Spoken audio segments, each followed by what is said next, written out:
Et c'est drôle parce que j'ai mis une cagoule et l'orang-outan.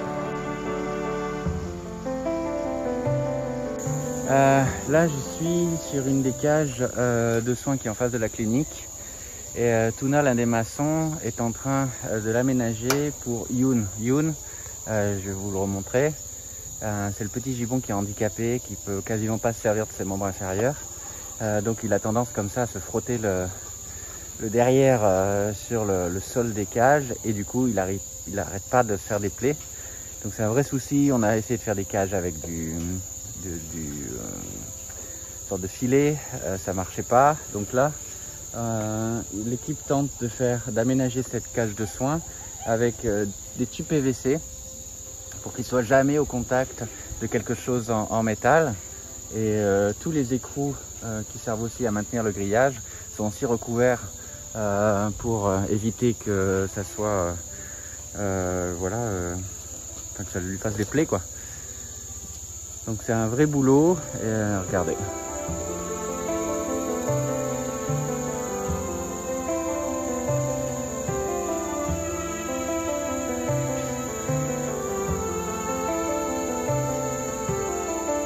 Aucune garantie de vrai résultat, mais il faut absolument trouver un moyen pour qu'il sorte de la clinique, qu'il ait du soleil, qu'il puisse se dépenser. Donc c'est vraiment, il faut penser des infrastructures vraiment adaptées à son handicap. Parce qu'on ne peut pas lui donner un sol naturel. Si on lui donne un sol naturel, il va tomber très vite malade. C'est tout le problème avec les gibbons, vous savez, ils ne sont pas faits pour être en contact avec des bactéries et parasites présents au sol. Donc on ne peut pas se permettre de lui donner un sol naturel en herbe où il tomberait malade très vite. Je vous rappelle que dans la nature, les gibbons ils sont dans la canopée et que évidemment un petit gibbon handicapé comme ça, dans la nature il ne survivrait tout simplement pas.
Qui est derrière moi, vous l'avez vu.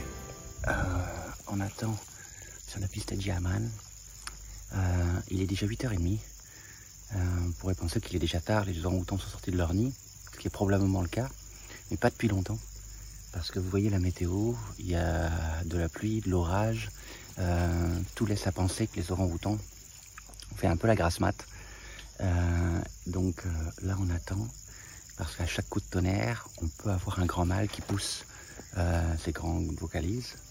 Donc là on attend, et s'il n'y a pas de vocalise, on va se séparer pour avoir plus de chances de rencontrer Maurice, parce qu'on est vraiment sur son territoire.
attendez, là-bas, il y a un orang-outan qui s'enfuit.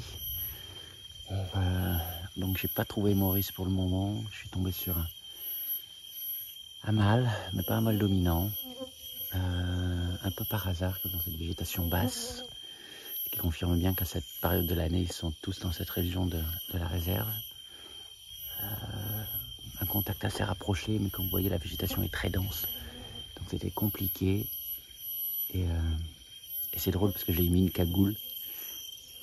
Et l'orang-outan comme ça n'arrivait pas à comprendre. Encore une fois, je brouille les pistes. Quand il me rencontre, ça ressemble en rien à ses précédentes rencontres avec les humains. Et du coup je crée la confusion. Et ça m'aide à avoir quelques secondes en plus à les observer. Et à les avoir comme ça, curieux, à vouloir s'approcher. C'est ce qui s'est passé avec ce mâle-là. Donc c'est assez drôle. Mais bon, là, je les laisse s'enfuir parce que dans la végétation basse, ils ont tendance à être plus stressés puisqu'ils ne peuvent pas monter des arbres justement pour se rassurer.